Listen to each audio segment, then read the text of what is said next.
அனைவருக்கும் வணக்கம். பங்களாதேஷை பயங்கரமா வெச்சு செஞ்சிருக்குது இந்தியா.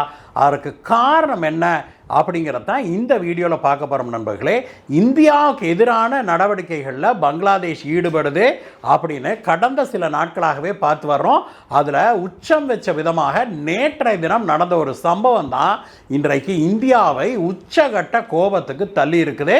அதனுடைய வெளிப்பாடாகத்தான் இந்தியா பங்களாதேஷை வச்சு வெளுத்து கட்டி இருக்குது அப்படிங்கிற பார்க்குறோம். பங்களாதேஷுக்கும் இந்தியாவுக்கும் திடீர்னு என்ன பிரச்சனை எழுந்திருக்குது, இதனுடைய பின்புலம் என்ன, இது எங்க கொண்டு போய் விடும் நம்மள, இதை பற்றி தான் இன்னைக்கு பார்க்க போறோம் நண்பர்களே. நீங்க நம்ம சேனலுக்கு முதல் முறையாக வந்திருக்கிறீங்க அப்படின்னா கீழே இருக்கிற சப்ஸ்கிரைப் பட்டனை தட்டுங்க, பக்கத்திலே இருக்கிற பெல் ஐக்கனை தட்டிட்டு ஆளுங்கிற ஆப்ஷனை கிளிக் பண்ணீங்கன்னா நாம போடுகிற வீடியோக்கள் எல்லாம் உங்களை வந்து சேரும்.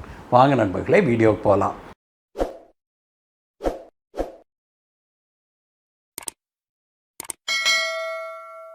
நண்பர்களே, நேற்றைய தினம் பங்களாதேஷில் 2 சம்பவங்கள் நடந்தது. அந்த 2 சம்பவங்களும் தான் இந்தியாவை உச்சகட்ட கோபத்துக்கு தள்ளி இருக்குது. இதனுடைய வெளிப்பாடாக பங்களாதேஷுடைய இந்திய தூதர் இருக்கார் இல்லையா, அவரை வரவழைச்சு இந்தியாவுடைய வெளியுறவுத்துறை அமைச்சகம் ஆபீஸுக்கே வரவழைச்சு அவரிடம் கடுமையான கண்டனத்தை தெரிவிச்சிருக்குது இந்தியா. இத்தனை காலம் பொறுமையாக இருந்த இந்தியா திடீர்னு இவ்வளவு கோபம் கொள்வதற்கான காரணம் என்ன அப்படின்னு பார்த்தீங்கன்னா அந்த 2 சம்பவங்கள் தான். முதலாவது சம்பவம் என்ன அப்படின்னா, நேற்றைய தினம் பங்களாதேஷில் நடந்த ஒரு பொதுக்கூட்டத்தில் பங்களாதேஷுடைய புதிய கட்சியான இந்த ஸ்டூடெண்ட் ப்ரொடெஸ்ட் எல்லாம் நடந்தது இல்லையா சில காலங்களுக்கு முன்பு, அதில் தானே அந்த ஷேக் ஹசீனா ஆட்சியை தூக்கி எறிஞ்சு பிறகு இந்த வீணா போன யூனுஸை அங்கே உட்கார வச்சிருக்கிறாங்க. அந்த புரட்சியில் முக்கியமாக பங்காற்றிய சிலர் ஸ்டூடெண்ட் மூவ்மெண்ட் அப்படின்னு அழைக்கப்படுகிற அந்த மூவ்மெண்ட்டுடைய தலைவர்களாக இருந்தவர்கள். அதில் பலரும் யூடியூப் சேனல் வச்சு பாப்புலரான அறிவு ஜீவிகள் தான். அதில் ஒரு ஆள் தான் ஹஸ்னத் அப்துல்லா. அந்த ஆளு ஆட்சியில் இவ்வளோ நாள் இருந்துட்டு எலெக்ஷன் அனௌன்ஸ் பண்ணுறதுக்கு 2-3 மாதத்துக்கு முன்னாடி அதை தெரிஞ்சுக்கிட்டு தான் ரிசைன் பண்ணிட்டு வெளியில் வந்து புதிதாக ஒரு கட்சியை ஆரம்பிச்சிருக்கிற, அப்படி என்சிபி அப்படின்னு அழைக்கப்படுகிற தேசிய குடிமக்கள் கட்சி அப்படிங்கிற அந்த கட்சியுடைய தலைவனாக இருக்கிற அப்படி இந்த ஹஸ்னத் அப்துல்லா. இந்த ஆளு பொதுக்கூட்டத்தில் மக்களிடையே பேசும்போது என்ன சொன்னார் அப்படின்னாக்க, இந்தியாவில் உட்கார்ந்துக்கிட்டு ஷேக் ஹசீனா பங்களாதேஷ்க்கு எதிராக பலவிதமாக ரொம்ப மக்களை தூண்டும் விதத்தில் பேசி வராரு. இதை இந்தியா வந்து அனுமதிக்கிறதோடு இல்லாமல் அவரை ஊக்குவிக்கவும் செய்யுது. இதை வன்மையாக நான் கண்டிக்கிறேன் அப்படின்னு சொன்ன மனுஷன் அப்புறம் என்ன சொன்னார்னா, பங்களாதேஷில் இருக்கிற இந்த ஷேக் ஹசீனாவுடைய கட்சியுடைய ஆட்கள் இருப்பாங்க இல்லையா, அந்த ஆட்களை எல்லாம் ஷேக் ஹசீனா தூண்டிவிட்டு பங்களாதேஷில் பெரும் கலவரம் மூழ்வதற்கு அச்சாரமிட்டு வர்றாரு. இதை வந்து நாங்கள் ஏற்றுக்கொள்ள மாட்டோம். அவாமி லீக், அதாவது ஷேக் ஹசீனாவுடைய கட்சி பேன் பண்ணது தான். இனிமேல் ஷேக் ஹசீனாவுடைய கட்சி பங்களாதேஷ்லயே இருக்க முடியாது அப்படின்னு சொல்லி இந்த மனுஷன் சொல்றாரு. அதற்கு பிறகு இவர் சொன்னது தான் இப்பொழுது பெரும் சர்ச்சையாகி இந்தியாவுக்கும் பங்களாதேஷ்க்கும் இடையே ஒரு பெரும் சண்டையவே மூட்டி விட்டுருக்குது. இவர் என்ன சொன்னார் அப்படின்னா, இந்தியா இப்படியே தொடர்ந்து செஞ்சுக்கிட்டு இருந்ததுன்னா கூடிய விரைவில் இந்தியாவுடைய வடகிழக்கு மாகாணங்கள் இருக்குது இல்லையா, அதையெல்லாம் தனியாக பிரித்து நாங்கள் எங்களோட சேர்த்துக்குவோம். அதாவது வடகிழக்கு நார்த் ஈஸ்டில் இருக்கிற நம்மளுடைய 7 மாநிலங்கள் இருக்குது இல்லையா, அதெல்லாம் 7 சிஸ்டர்ஸ்னு அழைக்கிறாங்க. எதெல்லாம்? அசாம், மணிப்பூர், நாகாலாந்து, மிசோரம் இதெல்லாம் இருக்குது இல்லையா. இந்த 7 மாநிலங்களையும் இந்தியாவிட்ட இருந்து பிரித்து பங்களாதேஷ் தன்னோட இணைச்சுக்கும் அப்படின்னு சொல்லி இவர் சொன்னார். அதோட நிறுத்தாம மேலும் என்ன சொன்னார்னா, இந்த வடகிழக்கு மாகாணங்களில் ஏற்கனவே வந்து அங்கே வந்து டெரரிஸ்ட் பிரச்சனை எல்லாம் இருக்குது. நாங்கள் இனிமேல் இந்தியா, அதாவது இந்தியா இப்படியே பங்களாதேஷ்க்கு எதிராக செயல்பட்டுக்கிட்டு இருந்ததுன்னா நாங்கள் பார்த்துக்கிட்டு சும்மா இருக்க மாட்டோம். நாங்கள் இனிமேல் இங்கே பங்களாதேஷ்குள்ளே வச்சு நாங்கள் தீவிரவாதிகளுக்கு பயிற்சி எல்லாம் கொடுத்து நாங்கள் இந்தியாவுடைய வடகிழக்கு மாகாணங்களுக்கு அனுப்புவோம். அங்கே பெரும் பிரச்சனையை உருவாக்கி அவங்களே அங்கே போராடி இந்தியாவிடமிருந்து பிரிந்து பங்களாதேஷோட இணைவாங்க அப்படின்னு சொல்லி இவர் பேசினாரு. இது இந்தியாவை பயங்கரமா கொந்தளிக்க வச்சிருக்குது நண்பர்களே.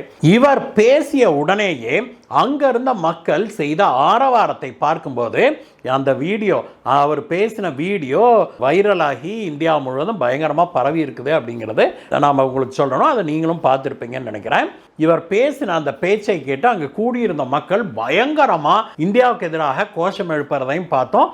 அதற்கு பிறகு இந்தியா ஒழிக அப்படின்னும் இந்தியாவை நாங்கள் துண்டாடுவோம் அப்படின்னும் அவர்கள் கோஷமிட்டதை பார்த்தோம். இவர் பேசி முடித்து ஒரு சில மணி நேரங்களிலேயே நடந்த அடுத்த சம்பவம் இந்தியாவை மேலும் கோபமடைய வச்சிருக்குது. இந்தியாவை கோபத்தின் உச்சத்துக்கே கொண்டு போய் நிற்க வச்சிருக்குது. அது என்னன்னா, இந்த மனுஷன் பேசி கொஞ்ச நேரத்திலேயே பங்களாதேஷுடைய தலைநகரான டாக்கால இருக்கிற இந்திய தூதரகம் இருக்குது இல்லையா, இந்திய தூதரகத்தை நோக்கி நூற்றுக்கணக்கான இளைஞர்கள் பேரணி ஒன்றை தொடங்கினாங்க. அவங்க இந்திய தூதரகத்தை நாங்கள் அடிச்சு நொறுக்க போறோம், இந்தியா பங்களாதேஷ்க்கு எதிராக செயல்படுது அப்படின்னு சொல்லி இந்திய தூதரகத்தை நோக்கி அவங்க நடைபயணம் தொடங்கினாங்க. இந்திய தூதரகத்தின் வாயிலுக்கு வரைக்கும் அவங்கள பங்களாதேஷ் போலீசார் அனுமதிக்கிறாங்க. அங்க நின்று பங்களாதேஷ் போலீசாரோடு கடுமையான மோதல்லையும் ஈடுபட்டாங்க. அதற்கு பிறகு நாங்க பங்களாதேஷ்ல இருக்கிற இந்திய தூதரகத்தை அடிச்சு நொறுக்க போறோம் அப்படின்னு சொல்லிட்டு தான் இவங்க தொடர்ந்து முன்னேறி வந்தாங்க. நல்ல வேலையாக பங்களாதேஷ் போலீசார் இவங்களை தடுத்தாங்க. இவங்க இந்திய தூதரகத்தை எட்டும் முன்பாக இவர்களை தடுத்து நிறுத்தினாங்க பங்களாதேஷ் போலீஸ்காரங்க.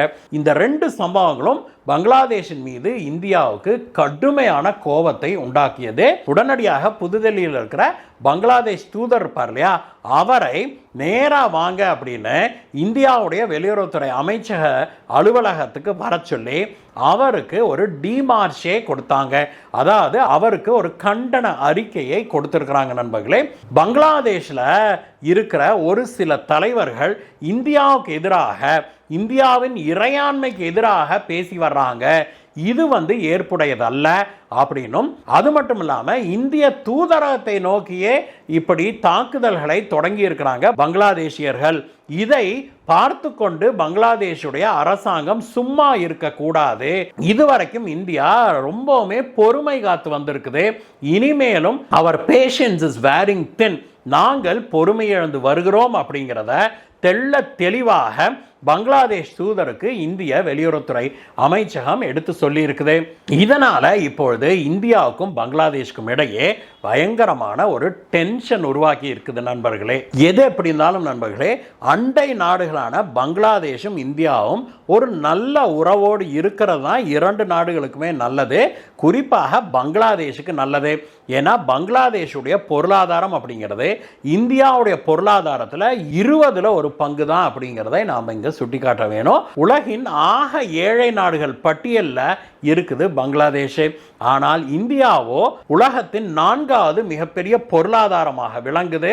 அது மட்டும் இல்ல, உலகின் பெரிய பொருளாதார நாடுகள்ல ஆக அதிக வளர்ச்சியை பெற்று இருக்கிற நம்பர் 1 ஸ்பாட்ல இருக்குது இந்தியா. இதெல்லாம் பத்தாதுன்னு உலகத்துல இந்த முப்படைகள் இருக்கு இல்லையா, முப்படைகளுடைய தகுதி, அதனுடைய ஸ்ட்ரென்த் அப்படின்னு பார்க்கும்போது இந்தியா உலகத்திலேயே 3வது மிக சக்தி வாய்ந்த படைகளை கொண்டிருக்கிற நாடாக இருக்குது.